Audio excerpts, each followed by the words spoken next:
Do you ever find yourself stuck in the same place no matter how hard you try to move forward?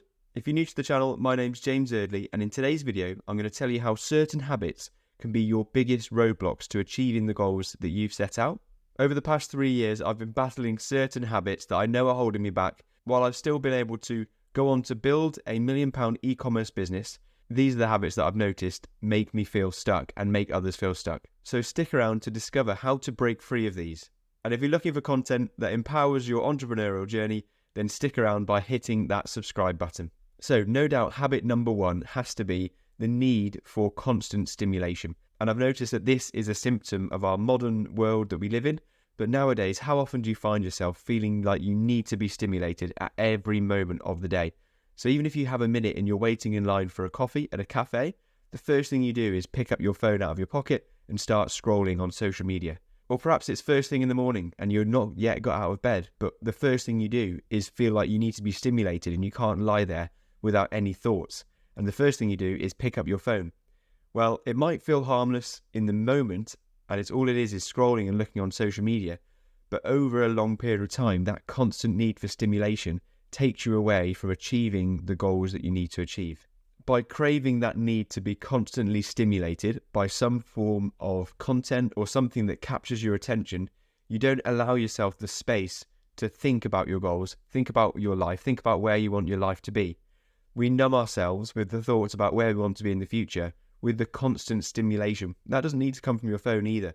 You might just find that stimulation you need to put Netflix on in the background or listen to music or some form of stimulation that takes you out of the moment. And that removes your productivity. It lessens our effect when we do start to do work because we have a lesser ability to focus. We're used to feeling constant stimulation and something taking us out of our heads that we can focus on, whether that's listening to music or podcasts at every moment of the day.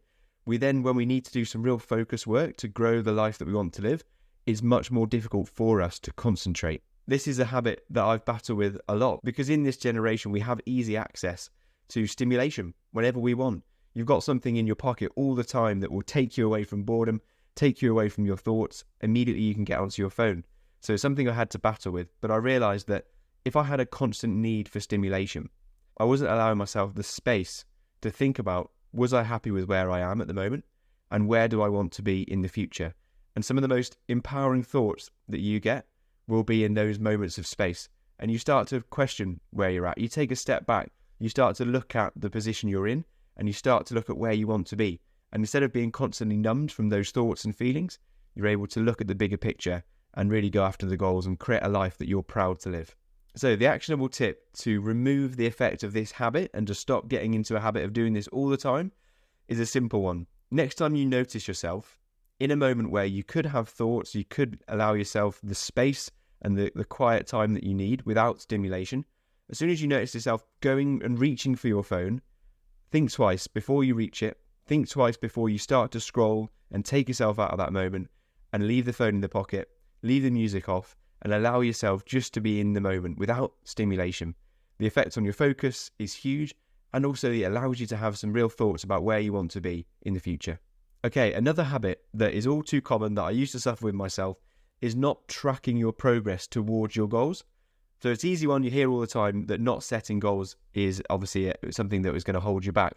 But I want to go a step further than that, and it's actually not tracking your progress towards your goals.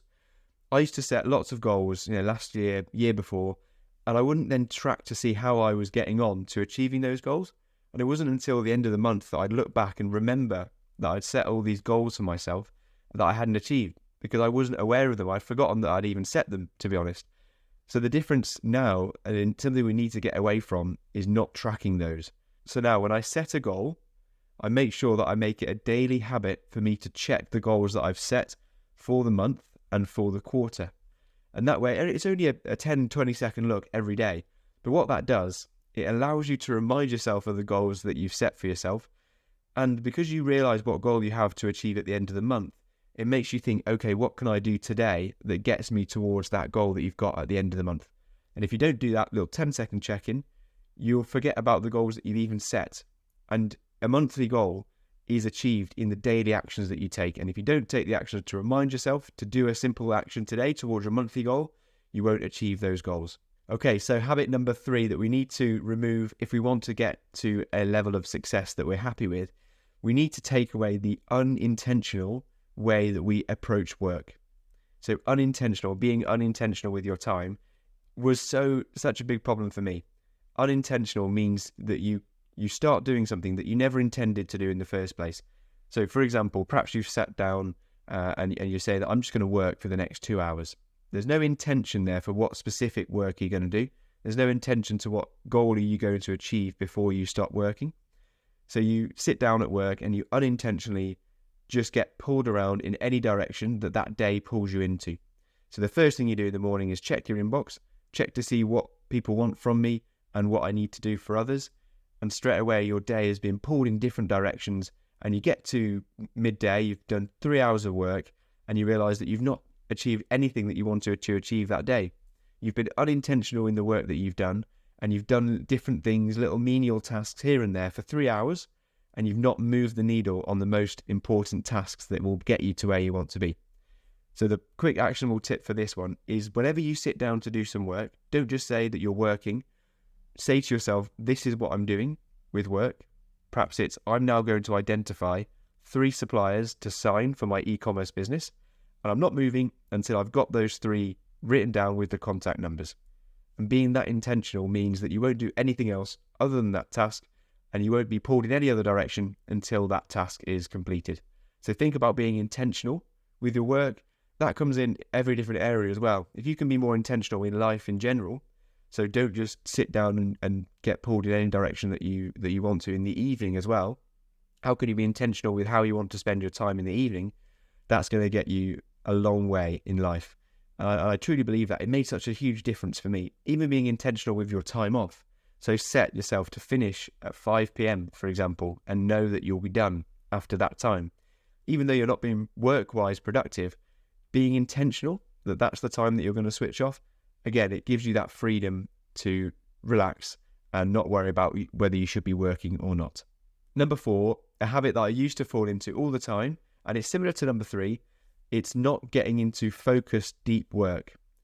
So by focused deep work, I came across this term in the book called Deep Work by Cal Newport, and he explains that there's a certain type of work where you're completely focused on a single task, and it's called deep work. And you might be familiar with the terms about getting in the zone, feeling like you were fully integrated with the task that you're working on at the time. And that's all about deep focus work. The majority of people that I speak to, and I know that I used to fall victim to this a lot, and I still do occasionally, I'll sit down and not do deep work. So that means I'm doing work similar to the last time where it's not focused on a single task. I'm trying to multitask and do lots of different things at the same time, and I end up getting nothing significant done. But now I've made it a habit for me to spend at least 3 hours every day doing focused deep work. So that means no distractions. I don't open the inbox, don't open my phone. My phone's on Do Not Disturb. I've got headphones on usually, and it's just focused work on a single task that I know is the most important one to get done that day. So remove yourself from the habit of doing work that's not focused and allowing yourself to get distracted. The actionable tip to take away from this one is to put your phone on Do Not Disturb and take it out of eyesight whenever you're in this zone. Try and find yourself somewhere in that time, wherever you're doing, whatever work you're doing in your day. Allow yourself some time that will be completely distraction free. It doesn't need to be 3 hours. You can work your way up to that. Perhaps it's just half an hour to start with, and you say, okay, for this next half an hour, all distractions are going away. There's one task that I'm going to complete, and I'm going to get completely in the zone on this task. And now, of course, with anything, consistency is key. And if you do this over the course of months and years, you'll see how incredibly far you can get by just being focused completely without any distractions. So they are the 4 habits that I know keep people stuck and hold people back from achieving the goals that they have. So these habits you can break yourself from quickly with simple actionable tips that I've shared in the video today. It's all about working smarter, not harder on these sort of things, being more intentional. It's being aware of how you're spending your time. And as soon as you make that switch, you'll be amazed at how far you can go in a short amount of time. If you want to unlock your potential as an entrepreneur and you like the idea of running your own e-commerce business that you can run from anywhere in the world, then I recommend watching some more of my videos on my channel. And also, if you want to get an in-depth step-by-step guide on growing an e-commerce business, then I link always in the description to Lewis's book, which is called The Home Turf Advantage, and it's written by Lewis Smith, and he has written a step-by-step guide for anyone that wants to build an e-commerce business and wants to work for themselves. So you can put those habits that you're going to put in place onto a noble cause to be able to improve your future and the future for your family as well. Thanks for joining me in today's video. If you've enjoyed it, don't forget to leave a like and subscribe if you like this type of content. If you're interested in following a challenge to go from where you are today to running an e-commerce business in just 30 days, then I recommend my YouTube video on screen now, which is my 30-day e-commerce challenge, which will show you how to get up and running very quickly. So with that, go and check out the next video, and I'll see you on the next one.